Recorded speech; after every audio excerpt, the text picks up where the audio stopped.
अस्सलाम वालेकुम, my name is doctor Adnan Bhatt और आज की इस सेशन में हम लीनियर इक्वेशन के जो एक्सरसाइज 2.1 है उसके क्वेश्चन नंबर 26 और 27 को डिस्कस करेंगे। Now if read the question number 26, ये क्वेश्चन जो है इसको अगर जब आप पढ़ते हैं तो इसमें ज़िक्र किया गया है कि देयर इज़ एन अर्थक्वेक और उस अर्थक्वेक के दौरान जो है 4 किस्म की 4 types of supplies would be provided by the Red Cross. और उसमें ये डिसीजन आपने इन्वॉल्व करना है कि what type of supplies should be supplied on priority basis. For example, if you read it, one container of a particular item weighs 120, 300, 250 and 500 pounds respectively. Now for example, जैसे आपको पता है आजकल पाकिस्तान में इत्तेफाक से सैलाब आया हुआ है, तो हम इन 4 जो सप्लाईज़ हैं उसको हम क्लासिफाई कर लेते हैं। लेट्स सपोज हम कह रहे हैं जी हमें कैंप्स चाहिए, तो मैंने CAMP कैंप्स लिख दिया फर्स्ट सप्लाई। दूसरी जी हमें वाटर चाहिए, चलो मैं W लिख देता हूँ शॉर्ट में। हमें पानी चाहिए, हमें खुश्क खाना चाहिए, मैं थर्ड को फूड कर दिया और हमें क्लोथ्स कपड़े चाहिए। तो हमें जो है टेंट्स चाहिए, हमें पानी वाटर चाहिए, वी नीड फूड, हमें फूड चाहिए और हमें क्लोथ्स चाहिए जिसको मैंने C का नाम दिया है। ओके, ना व्हाट दे आर सेइंग कि अगर हम जब हम उसको शिप करते हैं कंटेनर के थ्रू, तो वन कंटेनर जो है फॉर एग्जांपल टेंट का वो वेट रखता है 120 पाउंड्स। तो लेट सपोज जो टेंट हैं या कैंप हैं उसका वेट होगा 120 पाउंड्स। जो वाटर है it weighs you around 300 pounds. I am sorry, ये थोड़ा सा देखने में इतना अच्छा नहीं आ रहा सामने। Okay, food, when we talk about the food, तो फूड इज़ 250 पाउंड और जो क्लोथिंग है उसका एक कंटेनर जो है वो आपको 500 पाउंड्स का वज़न शो कर रहा है। Now what they are asking you, ना if the airplane to be used has a weight capacity of 60,000 pounds, जो वज़न उठाने की सलाहियत है जहाज़ की वो 60,000 पाउंड है, यानी 60,000 पाउंड से आप ऊपर नहीं जा सकते। And HJ equals the number of containers ship to item J। Okay, तो यहाँ पे हम जो वेरिएबल्स लेंगे, जैसे मैंने पहले भी आपको बताया था कि अगर हमारे पास 3 वेरिएबल होते हैं तो normally we have a liberty कि हम ABC ले लें या XYZ ले लें या X1, X2, X3 ले लें। Normally we have a choice, but usually when we have more than 3 variables, तो इट इज़ इन प्रैक्टिस कि हम X1, X2, X3 और X4 जो है वो यूज़ करते हैं एज अ वेरिएबल।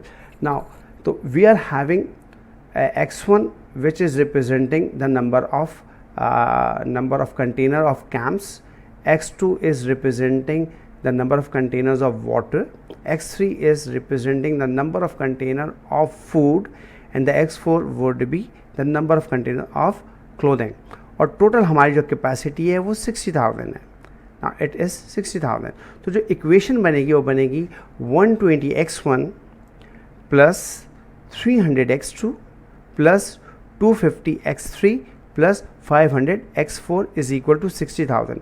और I am sure you are getting this कि ये जो मैंने वैल्यूज़ लिखी हैं, जो कोफिशिएंट लिखे हैं X1, X2, X3 के साथ, वो यहाँ से देख के लिखे हैं और ये मैं पहले ही एक्सप्लेन कर चुका हूँ। Now this is our first requirement which was determine the equation which ensures that the plane will be loaded to its weight capacity, और वेट कैपेसिटी 60,000 है। Now the second question which is more important and which is more towards decision making, जैसे मैंने आपको पहले भी बताया था, if it is decided to devote this plane to one supply item only, how many containers can be shipped of each item? For example, जो लोग जहाँ पे ये सैलाब आया है या अर्थक्वेक आया है वहाँ से आपको कहा जाता है कि जी जो भी भेजना है बहुत ज़्यादा मकदार में भेजें।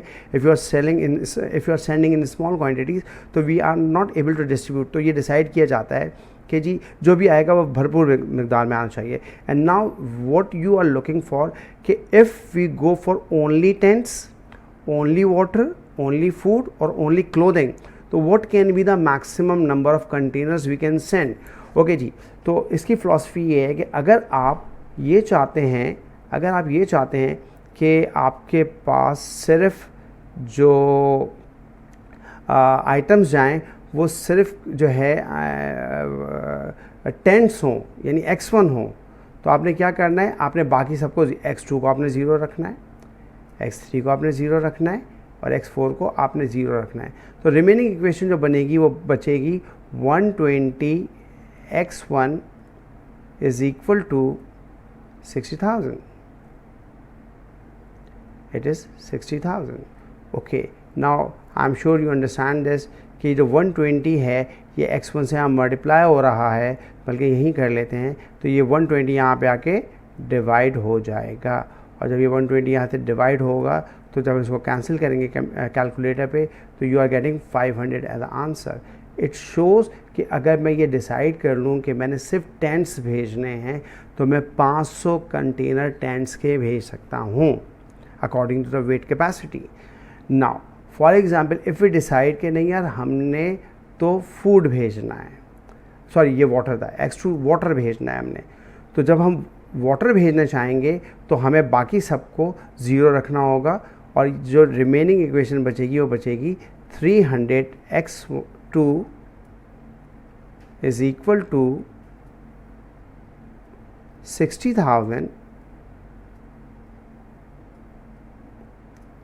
सॉरी ये बहुत ही, डिवाइडेड बाय 300, और जब आप इसको कैंसिल आउट करेंगे तो will get 200 as an answer. Similarly जब आप ये डिसाइड करेंगे कि आपने सिर्फ फूड भेजना है तो आप x3 को रखेंगे, x1, x2 और x4 को 0 रखेंगे and the final answer would be 240।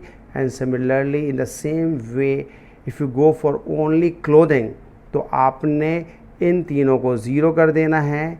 ये जब तीनों 0 हो जाएंगे तो you left with 500 divide by 4 x4, और जब आप इसको डिवाइड कर देंगे यहाँ 500 से तो जो रिमेनिंग जवाब आएगा वो आपका आएगा 120। तो इट शोज़ कि if you go only for tents 500 containers, if you only go for water 200 containers, if you only go for food 240 containers, and if you only go for clothing तो 120 container भेज सकते हैं according to this weight capacity. Now this was the question number 26.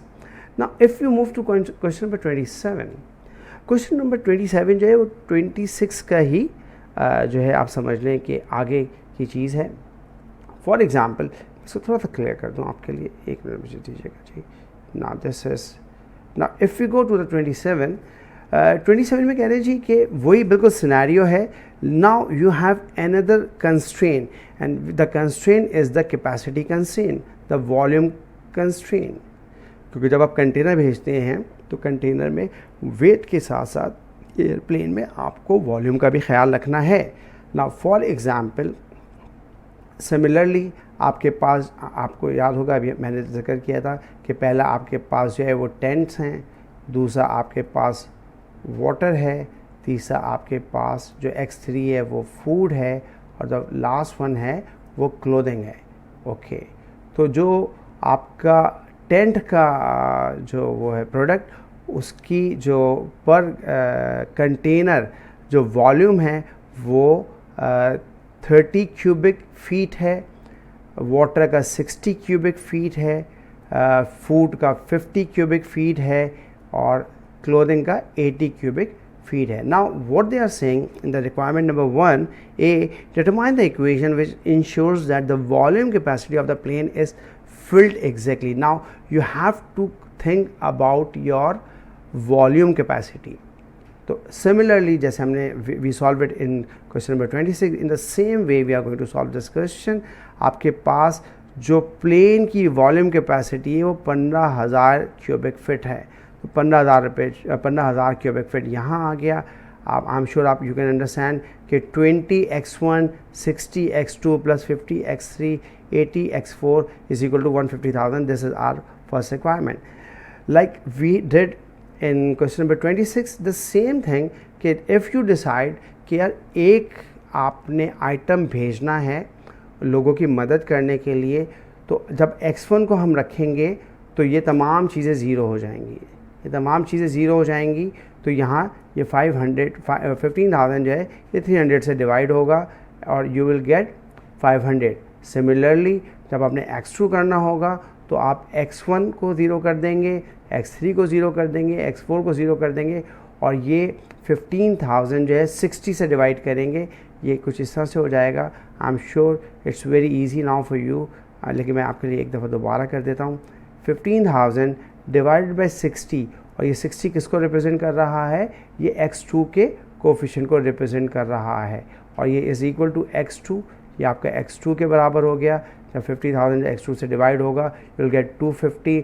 Similarly for x3, x1, x2, x4 would be 0, तो ये जो 50 से divide करेंगे 300 आ जाएगा and 187। Now this is your B requirement. इसका मतलब ये है कि अगर हम वॉल्यूम कैपेसिटी को कंसीडर करते हुए कंटेनर भेजें तो अगर मैं सिर्फ टेंट भेजूँगा तो 500 कंटेनर्स जाएंगे, अगर मैं वाटर भेजूँगा तो 250 कंटेनर्स जाएंगे, अगर मैं फूड भेजूँगा तो 300 कंटेनर्स जाएंगे और मैं मैं अगर क्लोथिंग भेजूँगा जिसको मैं x4 से रिप्रेजेंट कर रहा हूँ तो 187 कंटेनर्स जाएंगे। Now what is the C requirement? Now this is something very important to understand. Okay, using the information from exercise 26, what is the maximum number of containers which could be shipped of each item if both weight and volume are considered? Indicate in each case whether volume or capacity weight is the constraining factor. सवाल ये है कि ज़ाहिर सी बात है जब हम जहाज़ में चीज़ें भेजेंगे तो ना हम खाली वेट कंस्ट्रेंट रख सकते हैं, ना खाली हम कैपेसिटी कंस्ट्रेंट रख सकते हैं, हमें दोनों कंस्ट्रेंट्स का ख्याल रखना है। द क्वेश्चन इज़ कि अगर आप दोनों क्वेश्चंस का ख्याल रखें, अगर आप दोनों कंस्ट्रेंट का ख्याल रखेंगे तो ये बताएं कि कौन सी जो है वो अमाउंट आप भेजेंगे। तो नाउ मैं क्वेश्चन 26 और 27 दोनों को एक साथ देखना पड़ेगा। जब हमने x1 की बात की जिसको मैंने टेंट का नाम दिया था तो वेट के हिसाब से वो 500 था और वॉल्यूम के हिसाब से भी वो 500 है। तो इसका मतलब है it doesn't make any difference कि आप वॉल्यूम को कंसिडर कर रहे हैं या वेट को कंसिडर कर रहे हैं। लेकिन जब मैंने x2 की बात की जिसको मैंने वाटर का नाम दिया था, वाटर में अगर आप वेट का कंस्ट्रेंट लगा रहे हैं तो सिर्फ 200 कंटेनर जा सकते हैं, लेकिन यहाँ पर अगर हम वॉल्यूम का कंस्ट्रेंट करें तो 250।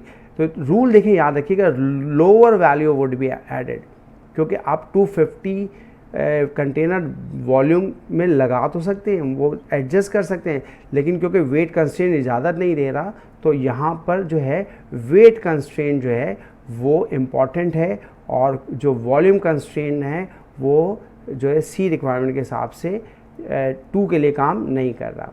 सिमिलरली अगर हम 3 जो हमारा फूड आइटम थे, फूड आइटम वेट के हिसाब से 240 कंटेनर जा सकते हैं, लेकिन वॉल्यूम के हिसाब से 300 कंटेनर जा सकते हैं। अगेन लोअर वैल्यू को कंसिडर करना है तो जो वेट कंस्ट्रेंट है वो काम कर रहा है, वॉल्यूम कंस्ट्रेंट यहाँ पे भी काम नहीं कर रहा। It is not the constraining factor.